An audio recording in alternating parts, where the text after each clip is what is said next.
I'm back. So let me show you how to fill these out if you're not sure. So once again, in Photoshop, make sure you're in the correct group. Okay. So I'm in the color group now. I've gone ahead and expanded that. And I'm clicking on layer to copy. I'm going to grab my good old magic wand tool. Let me show you how easy this one is. So if I want to, let's say, put the emphasis on this guy right here, I'm going to select him. Again, make sure that you're using the magic wand tool. Okay. And make sure you're clicking contiguous right there.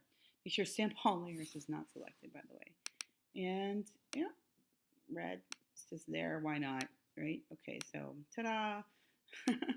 Deselect or Command D. And I think I very clearly created emphasis with color in that piece. How exciting. Okay, so size. Once again, I'm going to go down to the size group and click on this layer.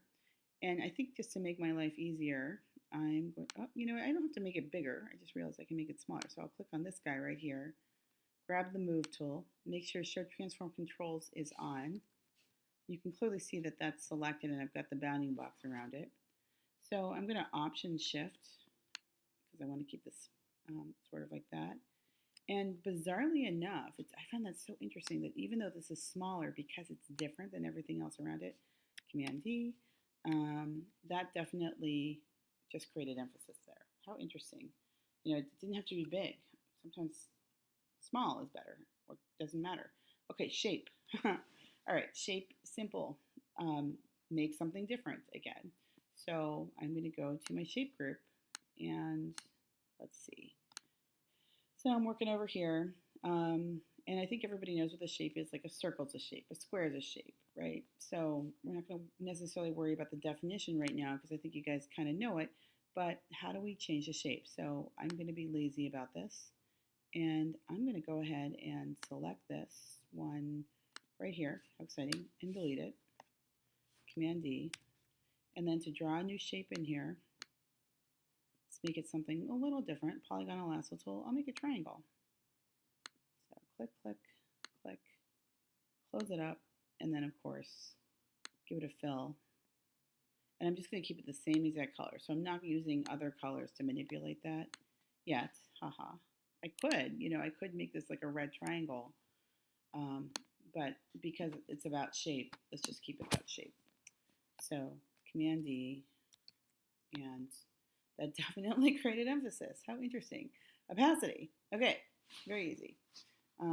So let's go to the opacity group. Now, opacity is how transparent something is. So if you wanted is it see-through? Is it is it completely opaque, meaning can you see nothing through it? So in other words, if I take these circles and put them on top of each other, I can't see through any of them. But if I come up here now again, and I'm on the opacity group layer, working with these shapes, grab the magic wand tool, and let's grab this guy here. And I go up here to opacity. Let's see what happens. I think it's gonna, yeah, it affects all of them. See that? So by doing it this way, I'm affecting every single one up here. So let's see. I'm trying to remember how to change the opacity on just one image. Wow, my brain is like not working right now. Let's try this. Go to the fill. Oh, up here where it says opacity. So I've got a black fill. So I'm going to change my opacity now to 31% and click. And I don't think it's working because I already have a black there. So let's try this. Let's erase everything in here first. Goodbye. So it's still selected. See that? I didn't just erase all my stuff. And now let's try this. So I'll grab this black color, set my opacity to 31%, and that worked. So select, deselect, and you can clearly see it's see-through. So just by doing that, I'm creating emphasis. I could have made all these opaque or transparent, and I could have made this one opaque, but I think I did an okay job with that. I think that bizarrely enough makes that more apparent. So I'm going to finish the last two on the last video, positionality and contrast.